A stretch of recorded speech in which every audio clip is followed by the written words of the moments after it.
petit peu moins important que sur marathon, mais en fait, il est quand même primordial, surtout si c'est ton premier semi-marathon. Donc évidemment, on ne néglige pas et on ne saute pas la séance de Tu es inscrit prochainement sur un semi-marathon comme par exemple le Oka Semi de Paris pour lequel Run Motion Coach est partenaire. Que tu sois débutant ou déjà expérimenté, aujourd'hui on va te donner les clés pour construire une préparation qui fonctionne avec les bonnes séances et les bonnes allures. Bienvenue dans ce nouvel épisode de BPM. Je suis Maëva Bonfils et aujourd'hui nous allons parler de la préparation du semi-marathon, cette distance mythique de 21 km qui attire les coureurs de tous les niveaux. À mes côtés, Romain Adam, cofondateur de Run Motion Coach et coureur aguerri. Romain, comment ça va aujourd'hui? Ouais, très bien. Donc, on va parler du semi-marathon. Est-ce que tu peux m'expliquer pourquoi c'est si important de bien se préparer? Un semi-marathon, c'est pas juste un gros 10 kilomètres, c'est par rapport à un 10 kilomètres, c'est plus facile en termes de cardiovasculaire, en termes de souffle. Normalement, tu es moins essoufflé que sur un 10 kilomètres. Par contre, la difficulté, c'est de garder une allure assez élevée, le plus longtemps possible et en l'occurrence, sur 21 kilomètres. Et puis, parfois, pour certaines personnes, c'est aussi la préparation pour le marathon et donc en général, quand les gens font ça, on recommande plutôt, entre 3 semaines et 6 semaines avant un marathon pour, faire une sortie, en fait, en conditions de course et puis, se sentir assez à l'aise sur les allures de passage pour un semi-marathon. Et en termes d'entraînement pour une préparation efficace, combien d'entraînements par semaine tu recommandes? Alors ce qu'on recommande, c'est à minima 3 entraînements par semaine. Pourquoi 3? On verra après parce qu'il y a différents types de séances. Mais après, si on peut augmenter un peu, être à 4 voire 5 entraînements par semaine, c'est vrai que ça permet d'avoir un volume, plus important et donc en fonction des personnes, aussi en fonction de son historique. Évidemment, c'est aussi d'avoir une progressivité. Donc si tu es aujourd'hui, qu'à 2 ou 3 entraînements par semaine, fais les 3 et puis après essaye d'augmenter, progressivement et donc on recommande une augmentation de pas plus de 20 par an. Donc si, cette année tu es à 4, bah, cette année tu peux peut-être passer à 5 et pas tout de suite avant de passer à plus d'entraînement dans la semaine. Et en termes de durée, est-ce que c'est similaire à une préparation marathon? On dit en général la préparation marathon, c'est 12 semaines. Là, est-ce qu'on est sur une équivalence? Oui, quand on parle de plan d'entraînement, figé, c'est effectivement un marathon, c'est 12 ou 16 semaines, mais c'est vrai que ça soit un marathon ou même un semi, on préférera quand même, partir avec un peu plus, d'entraînement un peu plus tôt, et donc c'est l'avantage aussi des applications et en particulier Run Motion Coach, c'est que tu as pas besoin d'attendre 12 ou 16 semaines avant une course pour te préparer, donc le plus tôt, c'est le mieux, mais en tout cas, à minima, il faut au moins 10 semaines d'entraînement, spécifiques avant un semi, pour répondre très précisément à ta question. Merci. En termes de préparation, donc sur quoi se base une bonne prépa, semi-marathon? Alors une bonne prépa déjà, elle doit inclure, de l'endurance fondamentale. Donc l'endurance fondamentale, c'est finalement le socle de l'entraînement. C'est quelque chose qui te permet de en fait, déjà d'accumuler des kilomètres, mais aussi de renforcer ton système cardiovasculaire et construire en fait, ta base d'endurance. C'est à ces allures-là qu'on construit le système cardiovasculaire avec, notamment les petits capillaires, sanguins, et donc ça, c'est vraiment super important. Donc qu'est-ce que c'est l'endurance fondamentale ou l'EF dans notre jargon de coureur? C'est la capacité à courir, tout en pouvant parler. Donc si voilà, si tu es avec des amis, il faut que tu sois capable de leur parler, normalement comme si tu étais à un café avec eux. Et puis si tu cours tout seul ou si tu nous écoutes, via le podcast, bah, c'est quand même garder aussi cette facilité, et voilà, ce souffle qui doit être facile. Et en termes de durée, les séances de F, c'est à peu près. C'est donc à partir c'est au moins 1 heure, mais on peut monter à 1h30 voire 1h45, tout simplement parce que ça permet aussi de simuler en fait, les chocs qu'on peut retrouver, en course et donc typiquement sur un semi-marathon, on est entre 15 et 20 000 pas sur l'ensemble de la course, donc c'est aussi lors de ces sorties en endurance fondamentale que tu construis cette endurance à la fois, au niveau cardiovasculaire mais aussi musculaire.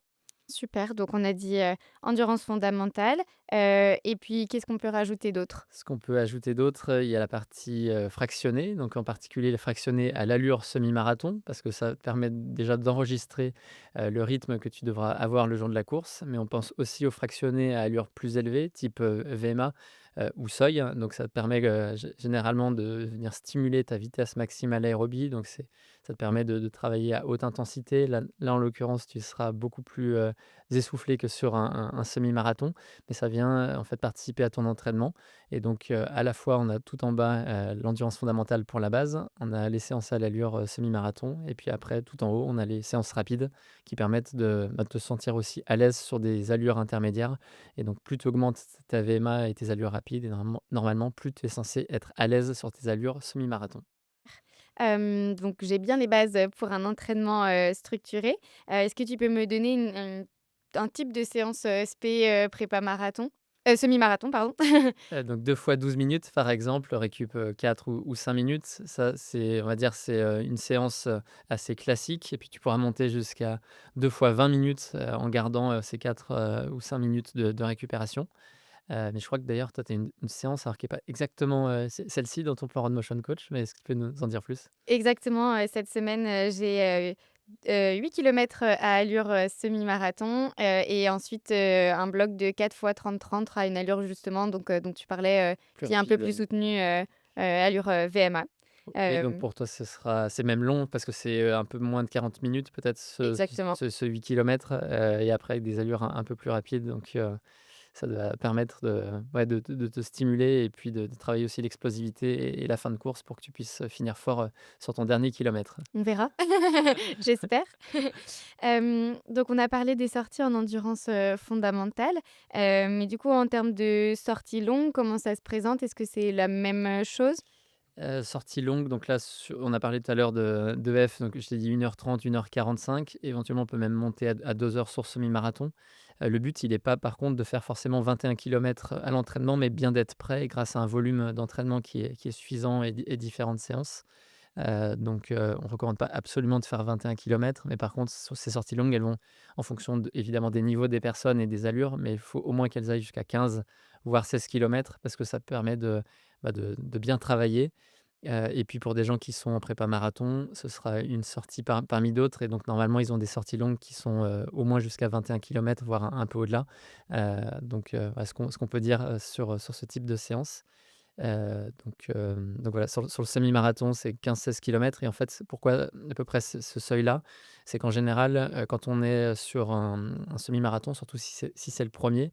Moi, mon premier semi-marathon, c'était en 2013, donc je faisais, plutôt des distances courtes à ce moment-là et je me rappelle avoir eu très, très mal aux jambes, kilomètre 15-16, et donc ça, c'est un peu ce qu'on appelle le mur du marathon. On peut le retrouver sur semi, mais si on fait ces sorties suffisamment longues, voilà, autour de 15-16 kilomètres et qu'on est habitué avec un volume d'entraînement, normalement, on n'est pas censé avoir trop ce mur, sur le semi-marathon. Et on peut aussi, ajouter un petit peu de PPG peut-être pour, préparer, son corps, à l'effort. Exactement, ouais, le renfort musculaire aussi est important sur semi, et on va dire il est un tout petit peu moins important que sur marathon, mais en fait, il est quand même primordial, surtout si c'est ton premier semi-marathon. Donc évidemment, on ne néglige pas et on ne saute pas la séance de PPG. Bon, je note alors. Donc tu m'as parlé d'allure, semi, en tout cas de séances, spé allure semi et puis les séances, on va dire un peu plus, sorties longues et la VMA. Pourquoi c'est intéressant de mélanger, toutes ces sorties sur une prépa semi-marathon?